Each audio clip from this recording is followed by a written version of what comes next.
Hello and welcome students. यह है calorimetry का पार्ट 2 और इसमें हम कवर करने वाले हैं latent heat and specific latent heat और उनसे जुड़े कुछ न्यूमेरिकल्स। और वीडियो को स्टार्ट करने से पहले अगर कैलोरीमेट्री की पार्ट 1 वाली वीडियो जो थी heat capacity and specific heat capacity पे वो नहीं देखी तो अभी जाके देख लो, लिंक मैंने डिस्क्रिप्शन में दे दिया है और उसके बाद ये वीडियो कंटिन्यू करो। और अगर वो वाली वीडियो देख ली है तो ये वीडियो कंटिन्यू करो। इस वीडियो में बेसिकली हम बात करेंगे चेंज ऑफ फेज या चेंज ऑफ स्टेट की। हमें पता है मैटर के 3 स्टेट्स होते हैं, सॉलिड, लिक्विड एंड गैस। और कोई भी मैटर 3 स्टेट में एग्जिस्ट करती है।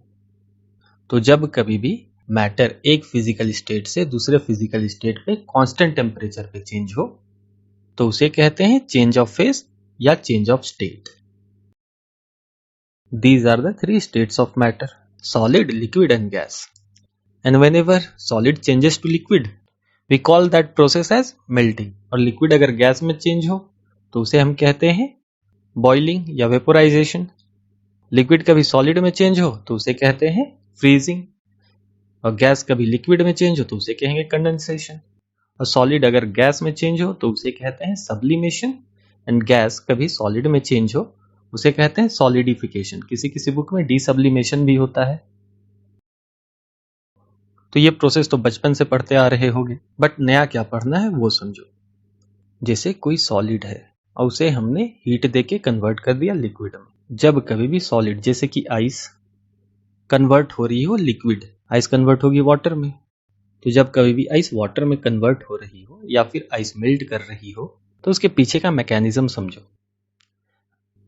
आइस हीट एब्जॉर्ब करेगी और हीट एब्जॉर्ब करते के साथ उसकी टेम्परेचर बढ़ेगी और अगर टेम्परेचर बढ़ी तो काइनेटिक एनर्जी बढ़ेगी और काइनेटिक एनर्जी गेन होते के साथ ही काइनेटिक एनर्जी बढ़ते के साथ ही जो वेलोसिटी है पार्टिकल्स की वो इंक्रीज होगी और पार्टिकल्स की वेलोसिटी इंक्रीज होते के साथ ही डिक्रीज हो जाएगी पार्टिकल्स के बीच की अट्रैक्टिव फोर्स और आइस एक्सपेंड करेगा और कन्वर्ट हो जाएगा वाटर में। और इसका सेम अपोजिट प्रोसेस है लिक्विड टू सॉलिड, इसे फ्रीजिंग कहते हैं हम। इसमें क्या होगा इसके लिए भी समझते हैं वाटर टू आइस वाले एग्जांपल। अगर वाटर आइस में कन्वर्ट हो रही है तो सबसे पहले वाटर की जो हीट है उसे वाटर से हटाना होगा और जैसे ही हमने वाटर से हीट हटाया तो उसकी टेम्परेचर डिक्रीज करेगी और टेम्परेचर जैसे डिक्रीज की तो उसकी पार्टिकल्स की काइनेटिक एनर्जी डिक्रीज करेगी और काइनेटिक एनर्जी जैसे डिक्रीज की तो जो पार्टिकल्स की वेलोसिटी है वो डिक्रीज करेगी और पार्टिकल्स की वेलोसिटी डिक्रीज होते के साथ ही डिक्रीज करेगी इंटर पार्टिकल स्पेस। और जब इंटर पार्टिकल स्पेस डिक्रीज होगी तो इंक्रीज होगा पार्टिकल्स के बीच का फोर्स और इसी के साथ बन जाएगी वाटर आइस में। तो ये प्रोसेस समझ में आ गया। लिक्विड टू गैस में भी वही होगी, हीट एनर्जी इंक्रीज होगी तो काइनेटिक एनर्जी इंक्रीज होगी and so on. And gas to liquid में भी सेम केस है, हीट एनर्जी रिलीज होगी तो काइनेटिक एनर्जी डिक्रीज होगी और इसी तरह से फेज चेंज होता रहेगा। यहाँ पे ध्यान देने वाली बात जो है वो है इन पे लगने वाली हीट का, चेंज ऑफ फेज में लगने वाली हीट का। समझाते हैं कैसे। जैसे कि हमारे पास वाटर है, सपोज मास 1 ग्राम और टेम्परेचर मान के चलो 10 डिग्री सेल्सियस और इस वाटर को हमने दिया हीट और हीट मिलते के साथ ही वाटर की टेम्परेचर राइज करेगी। मान के चलो जो हीट हमने दिया था उससे इसकी टेम्परेचर राइज होके होगी 60 डिग्री सेल्सियस। तो यहाँ पे ये जो चेंज इन टेम्परेचर है, राइज इन टेम्परेचर है from 10 degree Celsius to 60 degree Celsius, वो तो नजर आ रही है ये वाली हीट। बट अब समझो ये वाली केस। सपोज हमारे पास आइस है 1 ग्राम और उसकी टेम्परेचर है 0 डिग्री सेल्सियस और हमने दिया इसे हीट और ये आइस मेल्ट होके बन गई वाटर और इसकी मास तो चेंज नहीं होगी और टेम्परेचर मान के चलो हो गई 10 डिग्री सेल्सियस वाटर की आइस मेल्ट होने के बाद। बट यहाँ पे एक प्रोसेस था कि आइस 0 डिग्री सेल्सियस पे है तो ice water at 10 degree Celsius पे जाने से पहले वो बनेगा वाटर एट 0 डिग्री सेल्सियस। उसके बाद वाटर की टेम्परेचर राइज होगी और होगी 10 डिग्री सेल्सियस। तो ये जो मेल्टिंग ऑफ आइस का प्रोसेस है from 0 degree Celsius to 0 degree Celsius, phase change हुई 0 डिग्री सेल्सियस पे। तो ये हीट तो दिखाई नहीं दे रहा क्योंकि टेम्परेचर तो कांस्टेंट है, 0 डिग्री थी 0 डिग्री ही है, यानी जो फेज चेंज हुई वो एक कांस्टेंट टेम्परेचर पे हुई। बट यहाँ पे बिना हीट के आइस मेल्ट नहीं होगी। मतलब आइस 0 डिग्री सेल्सियस से वाटर 0 डिग्री सेल्सियस तभी बनेगा जब उसे कुछ हीट मिलेगी, और ये हीट दिखा नहीं, यानी ये हीट हिडन है। तो इस तरह के हीट को कहते हैं हम लेटेंट हीट। और अभी डिटेल में पढ़ना है हमें लेटेंट हीट के बारे में। तो देखो, पहले कन्वर्जन समझो eight constant temperature. Ice water में कन्वर्ट होगी 0 डिग्री सेल्सियस पे। तो यहां जो इसे हीट मिल रही है वो समझते हैं हमें ग्राफ से। एट सर्टेन पॉइंट हमें आइस मिली थी 0 डिग्री सेल्सियस पे, और जब इसे हम हीट देते गए तो कुछ देर के हीट के बाद, लगभग 120 सेकेंड के बाद, पॉइंट बी पे आइस कंप्लीटली मेल्ट हो गई। इस ग्राफ से यही पता लग रहा है। और जब मेल्ट हुई तब वाटर की टेम्परेचर जो है राइज हुई up to 30 degree Celsius. 180 second के बाद हुई ये प्रोसेस। तो यहाँ पे पॉइंट ए से पॉइंट बी के बीच हीट तो इसे मिल रही थी, बट टेम्परेचर राइज नहीं हुई। टेम्परेचर कांस्टेंट रही, which is 0 degree Celsius as you can see. तो यहाँ पे ये हीट हिडन है, और ये change in state of matter हुई एक कांस्टेंट टेम्परेचर पे। अब समझते हैं बॉइलिंग।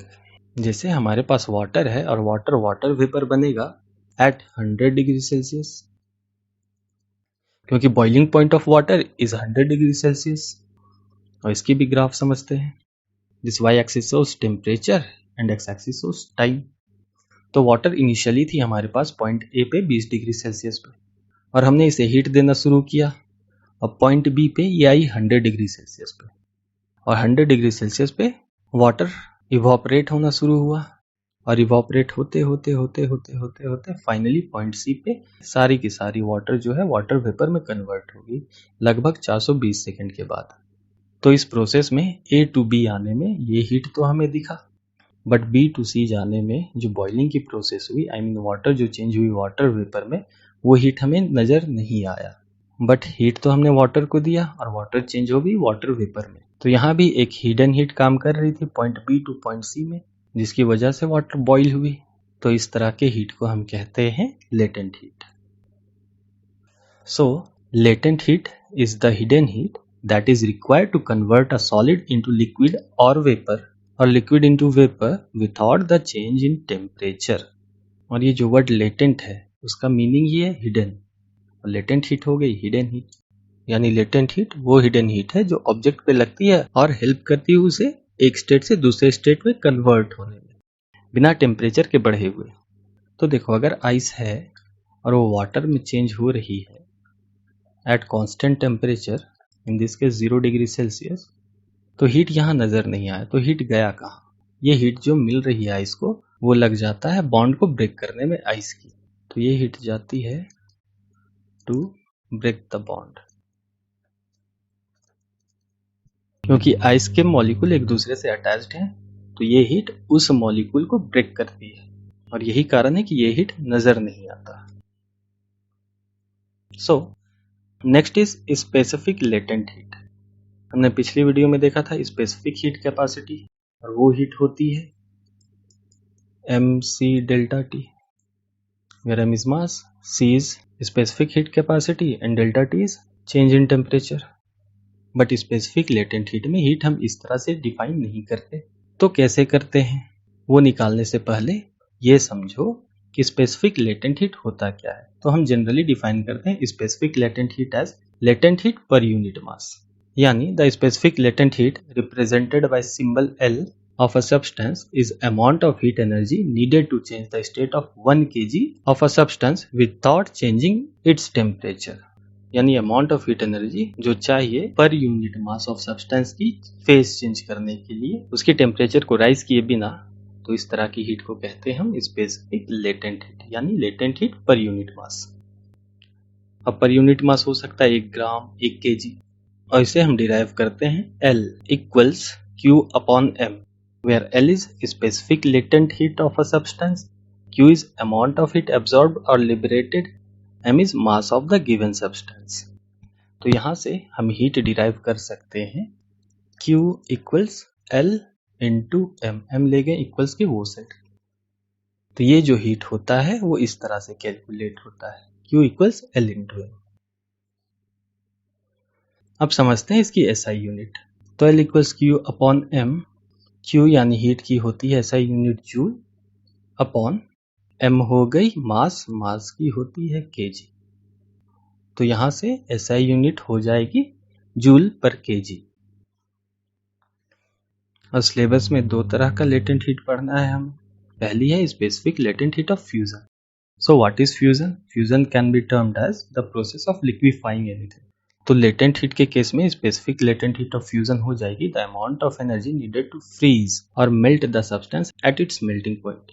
और इसे समझने के लिए लेते हैं दो ऑब्जेक्ट फिर से, एक आइस एट 0 डिग्री सेल्सियस और इसे हमने हीट देके कन्वर्ट किया वाटर में at 0 degree Celsius. Suppose ice है हमारे पास 1 ग्राम, आइस कन्वर्ट होके बनी 1 ग्राम वाटर। तो specific latent heat of fusion वो हीट है जिस हीट से 1 gram ice at 0 degree Celsius change हो जाए 1 ग्राम वाटर में एट 0 डिग्री सेल्सियस। और नोट्स अगर डिटेल में लिखना चाहो तो कुछ ऐसा लिख सकते हो, the specific latent heat of fusion of ice is that heat energy required to melt unit mass of ice at 0 degree Celsius to water at 0 degree Celsius without any change in temperature. और इसकी एक reverse process भी है। Suppose अब हमें water to ice बनाना हो, water जो हमारे पास 1 ग्राम है एट 0 डिग्री सेल्सियस, उसे बनाना है आइस 1 ग्राम एट 0 डिग्री सेल्सियस। तो क्या करेंगे, पहले तो हम वाटर से हीट निकाल लेंगे, हीट निकालेंगे तभी जाके वो आइस बन पाएगी। तो हम कहेंगे the specific latent heat of freezing of ice is that heat energy released when a unit mass of water at 0 degree Celsius freezes to ice at 0 degree Celsius without any change in temperature। यानी 0 degree Celsius पे water जब ice बन जाए 0 degree Celsius पे, इस process में जो water से हीट हटाया गया उस हीट को कहेंगे specific latent heat of freezing. और इसकी एक वैल्यू भी होती है, latent heat of fusion of ice होती है 336 जूल पर ग्राम। और अगर केजी में करना हो तो 336,000 जूल पर केजी ये वैल्यू आएगी। यानी 1 ग्राम आइस को अगर वाटर में कन्वर्ट करना हो तो उससे जो हीट एनर्जी हम हटाएंगे वो है 336 जूल की। और नेक्स्ट है specific latent heat of vaporisation. अगर वो प्रोसेस समझ गए होगे फ्यूजन वाली तो ये भी समझने में आसानी होगी। The amount of heat energy needed to evaporate और condense the substance at its boiling point. यानी अगर हमारे पास वाटर है से 1 ग्राम और इसे हम कन्वर्ट करेंगे वाटर वेपर में, तो वाटर वेपर की मास चेंज नहीं होगी, 1 ग्राम ही रहेगी। तो इस प्रोसेस में आई मीन वाटर से वाटर वेपर बनाने में जो हीट रिक्वायर्ड होगी एट कांस्टेंट टेम्परेचर या फिर without any change in temperature, तो उस हीट को हम कहेंगे specific latent heat of vaporisation. So हम कह सकते हैं specific latent heat of vaporisation of water is that heat energy required to boil unit mass of water at 100 degree Celsius to water vapor at 100 degree Celsius without any change in temperature। और इसकी reverse process है water vapour से water में convert करना, जिसे हम condensation कहेंगे। तो उसकी भी डिफिनेशन कुछ ऐसी ही होगी। बट एक बात का ध्यान रहे कि किसी भी ऑब्जेक्ट को मेल्ट करने में उतनी हीट एनर्जी की रिक्वायरमेंट नहीं होती जितना उसे बॉईल करने में होती है। यानी specific latent heat of vaporisation की जो वैल्यू है वो specific latent heat of fusion से ज्यादा होती है। वाटर के केस में जो specific latent heat of vaporisation है उसकी वैल्यू होती है 2268 जूल पर ग्राम। यानी 1 ग्राम वाटर को अगर 1 ग्राम वाटर वेपर में कन्वर्ट करना हो तो जो हीट एनर्जी की रिक्वायरमेंट होगी वो होगी 2268 जूल की।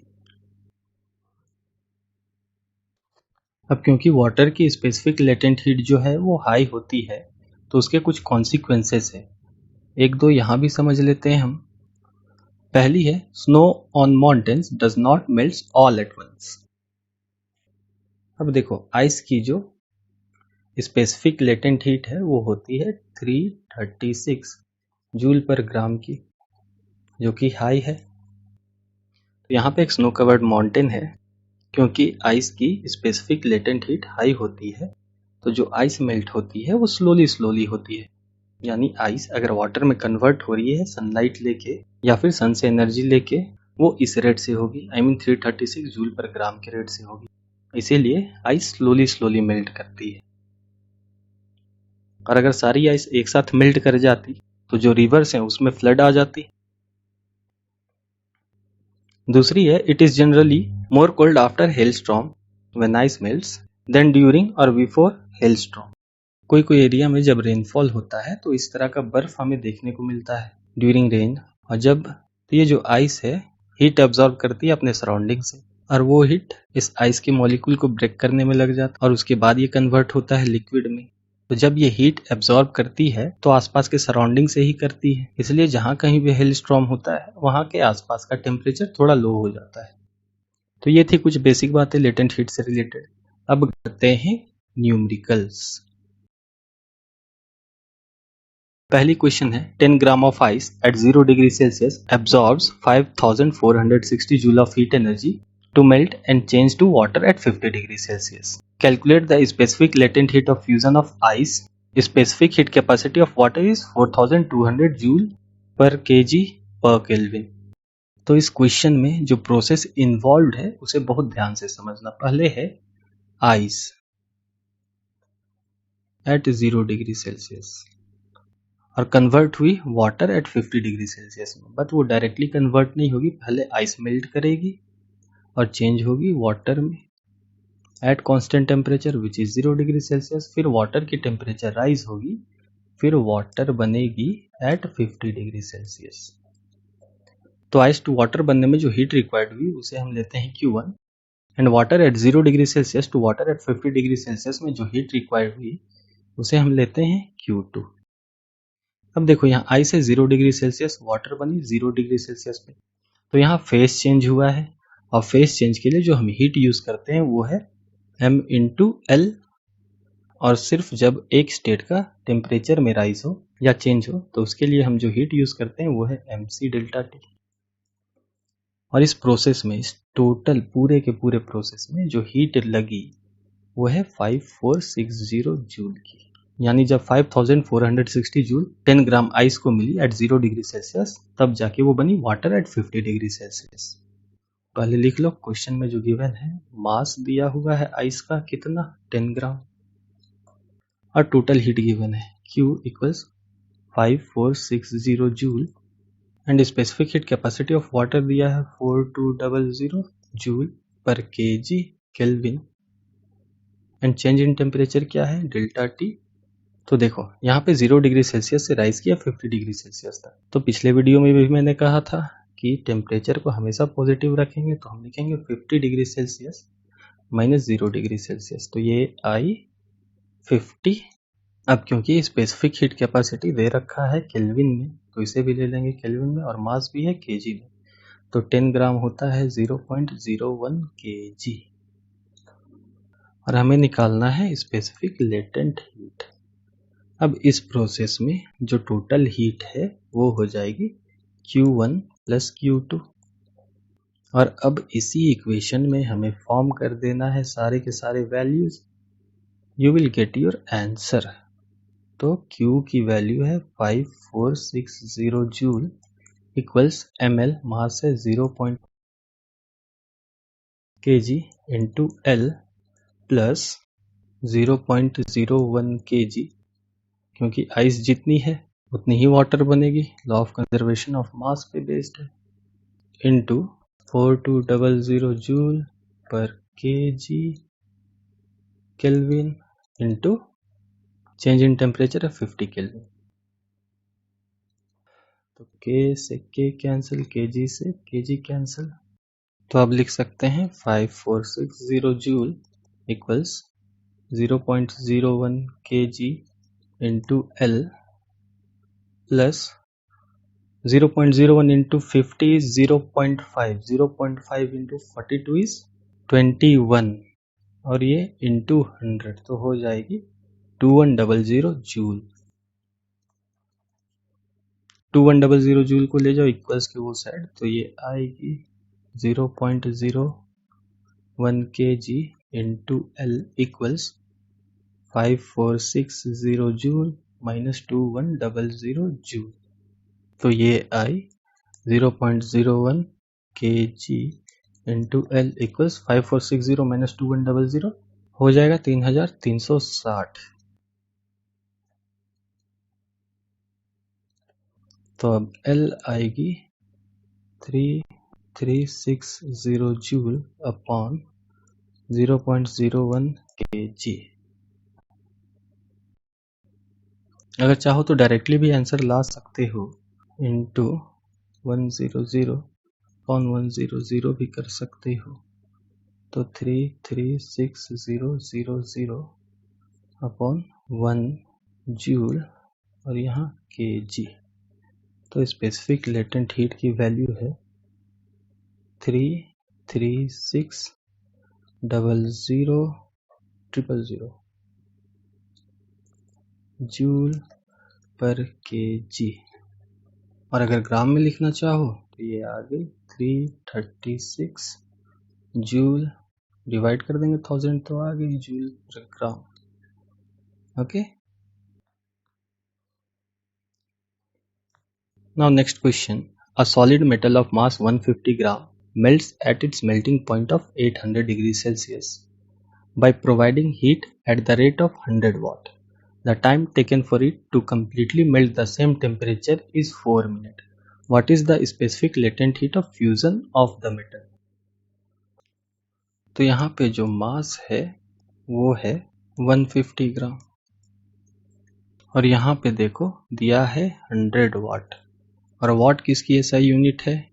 वाट एसआई यूनिट है पावर की, तो पावर है 100 वाट। और पावर होता है एनर्जी अपॉन टाइम, और यहाँ एनर्जी जो है हीट एनर्जी है तो लिखेंगे हीट अपॉन टाइम। बट यहाँ पे ध्यान दो कि एक मेटल है और उसे मेल्ट कराया जा रहा है 800 डिग्री सेल्सियस पे, तो यहाँ पे फेस चेंज हुई है। तो यहाँ जो हीट का कॉन्सेप्ट लगेगा वो लगेगा m इंटू एल का, यानी मास इंटू लेटेंट हीट। तो इस हीट को हम लिख सकते हैं ml अपॉन टी, और यहाँ पे टाइम भी दे रखा है, यानी 4 मिनट समय लगा इस मेटल को कंप्लीटली मेल्ट होने में एट सेम टेम्परेचर। तो टाइम है 4 मिनट। अगर इसे कन्वर्ट करें हम सेकेंड में तो होगा 4 इंटू 60। अब पावर की इक्वेशन पे P equal to ml upon T पे सेट कर देंगे हम, तो आंसर मिल जाएगी हमें। अब पावर दे रखा है 100 वाट और वाट होता है जूल पर सेकेंड, इक्वल्स हीट यानी ml, मास है 150 gram into specific latent heat upon time है 4 इंटू 60 सेकेंड्स। ये जीरो से ये जीरो कैंसिल, ये सेकेंड से ये सेकेंड कैंसिल। तो अब L I 100 joule into 4 into 6 ले जाओ इक्वल के वो सेट, तो ये 24 अपॉन 15 ग्राम। तो ये 3 से 8 टाइम्स में, ये 3 से 5 टाइम्स में, और ये 5 से 20 टाइम्स में। तो 20 इंटू 8 होता है 160 joule per gram. This is the answer. और अगर केजी में चाहो तो मल्टीप्लाई कर दो 1000 से, तो ये आएगी 160,000 जूल पर केजी। और इसे स्टैंडर्ड फॉर्म में लिख दो तो आई 1.6 इंटू 1 2 3 4 और एक 6 इधर 5 10 टू द पावर 5 जूल पर KG. Now we have a question. A piece of ice of mass 40 gram is added to 200 gram of water at 50 degrees Celsius. Calculate the final temperature of water when all the ice is melted.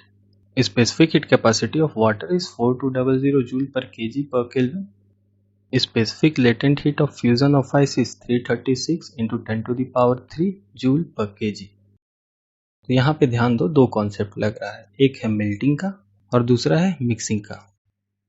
ठीक है, और पिछली video अगर देखे होगे तो हमने इस तरह का क्वेश्चन कॉलम बना के किया था। एक साइड हमने रखा हॉट ऑब्जेक्ट,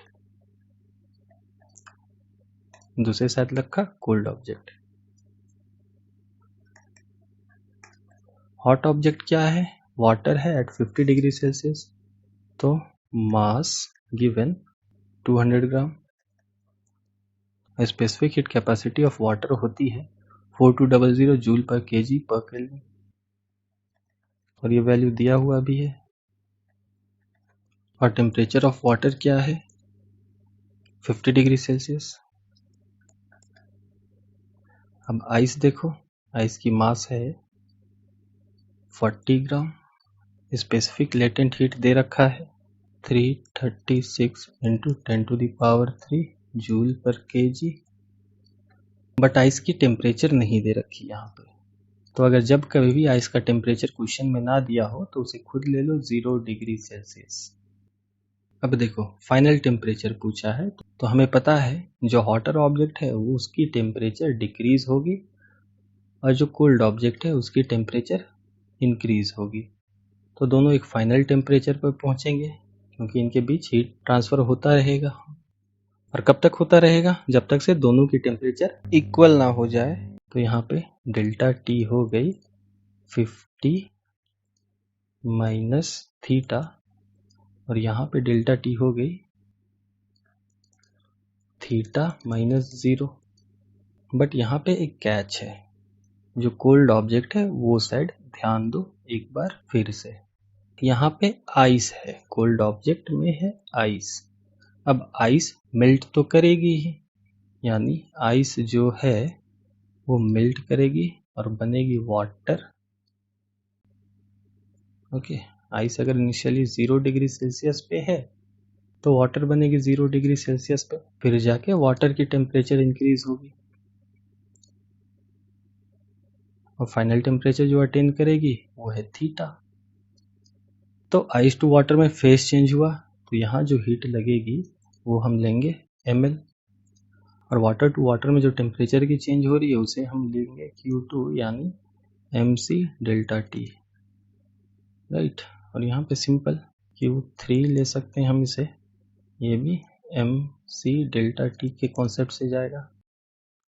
तो हमें पता है बाय प्रिंसिपल ऑफ कैलोरीमेट्री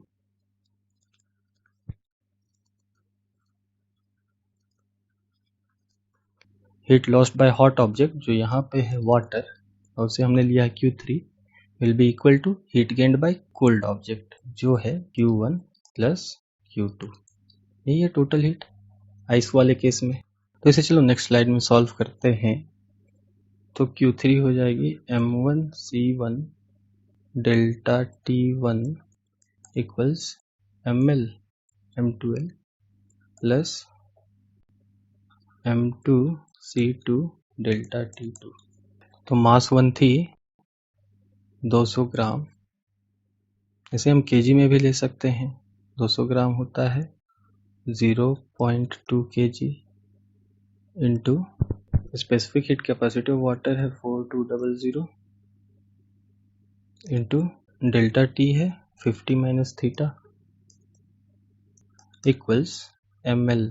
तो मास ऑफ आइस थी 40 ग्राम, तो इसे हम ले सकते हैं 0.04 इंटू स्पेसिफिक लेटेंट हीट है 336 इंटू 10⁻³ प्लस 0.04 इंटू 4200 C2 की वैल्यू यही होगी क्योंकि ये भी वाटर है, इंटू T2 हो जाएगी थीटा माइनस 0। यूनिट्स लिख लेना, फाइनली आंसर केल्विन में ही आएगी।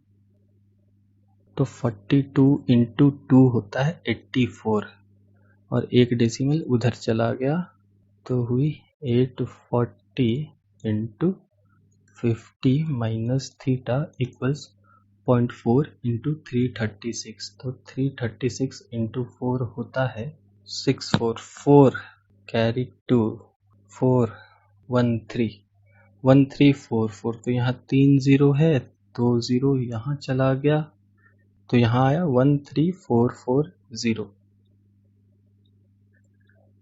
प्लस 4200, 42 इंटू 4 होता है 168, यहाँ भी 2 0, यहाँ भी 2 0, तो होगा 168 इंटू थीटा माइनस 0।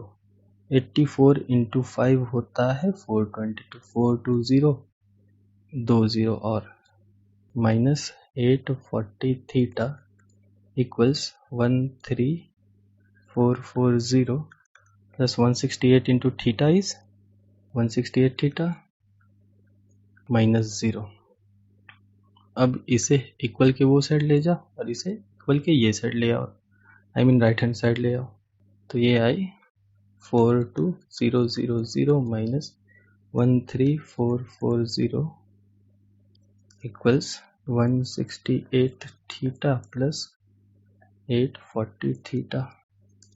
तो 0 minus 0 is 0, 0 minus 4 is 6, 9 minus 4 is 5, 11 minus 3 is 8, and 3 minus 1 is 2 equals 8 plus 0 is 8, 6 plus 4 is 10, 8 plus 1 is 9, carry 1, 10 theta. Now theta equals 28560 upon में 1008। तो 28560 डिविजिबल है 3 से, 9 times, 5 times, 2 times, 0 times, and 1008 भी divisible है 3 से, 336। 9520 3 से divisible नहीं है तो 2 से कर लो, तो ये 4760 upon 168, again divisible by 2, 2380, and ये 84 again divisible by 2, 1190, 84 is 42 again divisible by 2, तो आई 595 अपॉन 21। तो 595 को डिवाइड कर दो 21 से, तो 21 से 2 टाइम्स 42, तो आई 17, 21 8 टाइम्स होती है 168।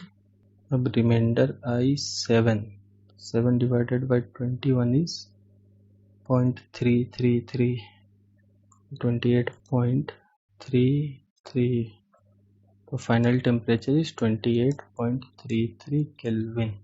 देखिए क्वेश्चन में क्या पूछा था, calculate the final temperature of water when all the ice has melted.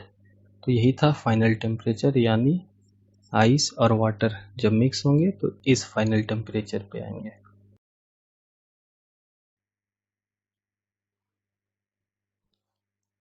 Next question, calculate the total amount of heat energy required to convert 100 gram of ice eight -10 degree Celsius completely into water at 100 degree Celsius. Specific heat capacity of ice 2.1 joule per gram per Kelvin.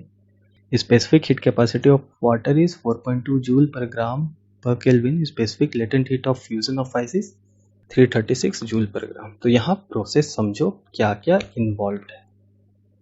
पहला है ice eight -10 degree Celsius, फिर ice का temperature बढ़ेगा, फिर बनेगा ice at 0 degree Celsius, फिर इसे मिलेगा हीट तो बनेगा वाटर एट 0 डिग्री सेल्सियस, और वाटर का टेम्परेचर फाइनली बढ़ेगा और बनेगा वाटर एट 100 डिग्री सेल्सियस, और मास दिया है 100 ग्राम, और specific heat capacity of ice है 2.1 जूल पर ग्राम पर केल्विन।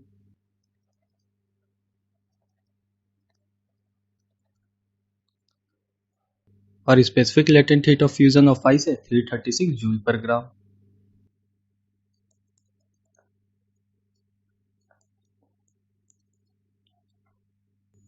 और specific heat capacity of water दिया हुआ है 4.2 जूल पर ग्राम पर केल्विन।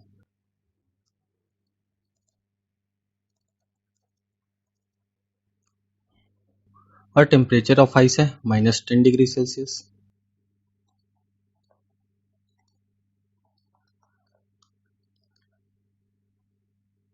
तो डेल्टा टी आई हो जाएगी देखो आइस का टेम्परेचर कहाँ से कहाँ गया, -10 से जाएगा 0 डिग्री सेल्सियस, तो हम लिखेंगे 0 माइनस 10, तो ये आई 10 डिग्री सेल्सियस। केल्विन में भी ले सकते हो, there is no issue. And temperature of water is given 100 degree Celsius, यानी वाटर की टेम्परेचर 0 डिग्री सेल्सियस से राइज होके गई 100 डिग्री सेल्सियस पे, तो डेल्टा TW हो गई 100 माइनस 0 डिग्री सेल्सियस, तो ये आई 100 डिग्री सेल्सियस। अब हमसे क्वेश्चन में पूछा है calculate the total amount of heat energy required, तो आइस को -10 डिग्री सेल्सियस से मेल्ट करा के वाटर बनाना है एट 100 डिग्री सेल्सियस। तो अब इसे डिकोड करते हैं, आइस -10 से आई, आइस 0 डिग्री सेल्सियस पे, कोई फेज ऑफ चेंज नहीं, तो इस हीट को लेते हैं Q1। अब आइस मेल्ट होके बना वाटर, तो ये हुआ Q2, क्योंकि इसे भी हीट चाहिए होगी, और वाटर एट 0 डिग्री सेल्सियस से टेम्परेचर राइज हुई, वाटर एट 100 डिग्री सेल्सियस, तो इस हीट को लेते हैं Q3। अब देखो यहाँ आइस टू आइस है, यानी नो फेज चेंज, तो हो जाएगा MC डेल्टा T। यहाँ ice to water phase change है एट कांस्टेंट टेम्परेचर, तो इसे लेंगे M × L। यहाँ वाटर एट 0 डिग्री सेल्सियस है और यहाँ वाटर एट 100 डिग्री सेल्सियस, तो नो फेज चेंज, तो इसके लेंगे MC डेल्टा T। और क्वेश्चन में पूछा है total amount of heat energy required, तो टोटल हीट हो गई Q1 plus Q2 plus Q3। इसी इक्वेशन में सेट कर दो वैल्यू सारे और इसे नेक्स्ट स्लाइड में बना लेते हैं, नोट कर लो इसे। यानी total heat required equals MC delta T plus ML plus MC delta T। यही प्रोसेस इन्वॉल्व थी। तो मास है 100 gram into specific heat capacity of ice है 2.1 इंटू डेल्टा T है 10 प्लस ML, मास तो चेंज नहीं होगी, into specific latent heat 336 plus mass फिर से 100 इंटू इस बार 4.2 into change in temperature 100 degree Celsius. 2.1 into 10 is 21 and 21 into 100 is 2100 plus 33600 plus 4.2 into 100 is 420 and 420 into 100 is 42000। तो यही 000 is 0, 000 is again 0 और यहाँ 061, तो 7 2 3 एंड ये 2 7 और ये 4 प्लस 3 इज 7 77700 जूल। तो इतनी बड़ी वैल्यू है, इसे स्टैंडर्ड फॉर्म में निकलो तो हो जाएगी 7.77 into 1 2 3 4 10 to the power 4 joules। Answer.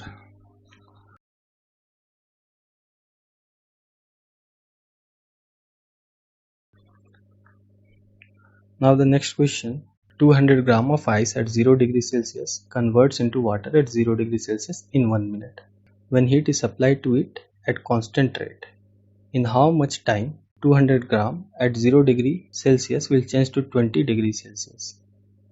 Take specific latent heat of ice 336 joule per gram। अब इस क्वेश्चन को सॉल्व करने से पहले ये समझो यहाँ पे प्रोसेस क्या क्या इन्वॉल्व।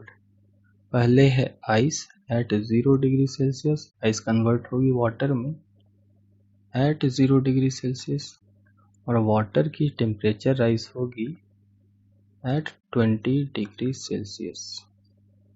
ठीक है, तो हीट क्या क्या लग रहा है ये मान के चलो, Q1 ये Q2। Ice to water phase change है कांस्टेंट टेम्परेचर पे, तो ML।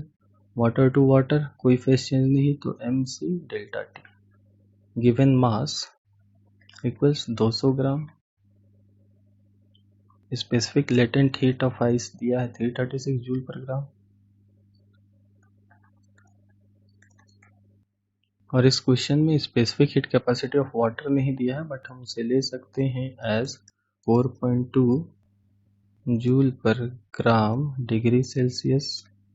और चेंज इन टेम्परेचर वाटर की क्या है, क्योंकि आइस 0 पे थी और वाटर बन गई तो वहाँ सीधा ml का कॉन्सेप्ट लगेगा।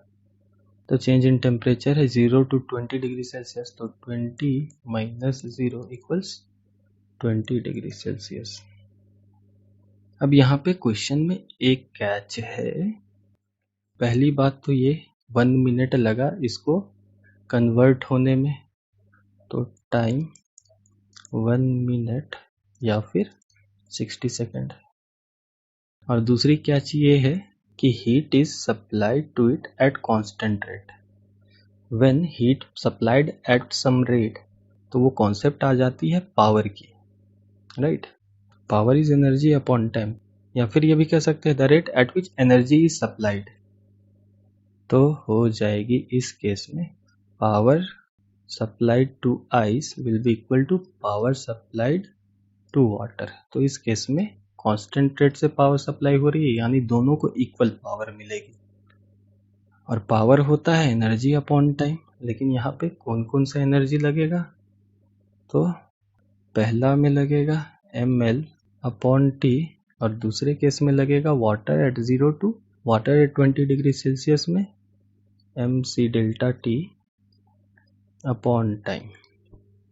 तो हम लिख सकते हैं 200 इंटू 336 अपॉन आइस मेल्ट होने की टाइम दी हुई है 60 second, will be equal to 200 into 4.2 into change in temperature यहाँ 20 डिग्री सेल्सियस की अपॉन में टाइम T2 लेके चलते हैं इसे।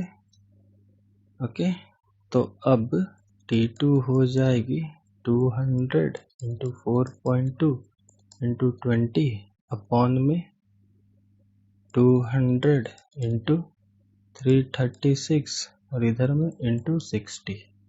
तो ये इससे कैंसिल, 3 के टेबल में 42 आता है, तो काटेंगे इसे 1.4 टाइम्स में और इसे 112 टाइम्स में।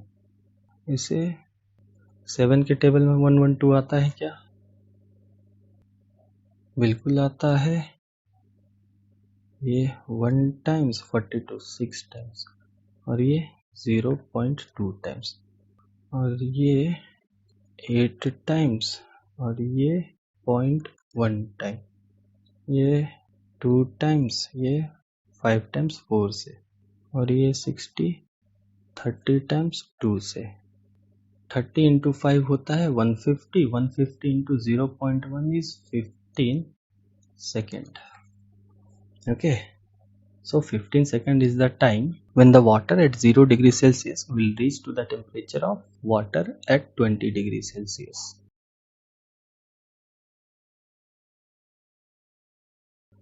So this was all about this video. मिलते हैं अगले वीडियो में जो होगी न्यूमेरिकल बेस्ड क्वेश्चन जो बोर्ड्स में पूछे गए थे. So see you in next video.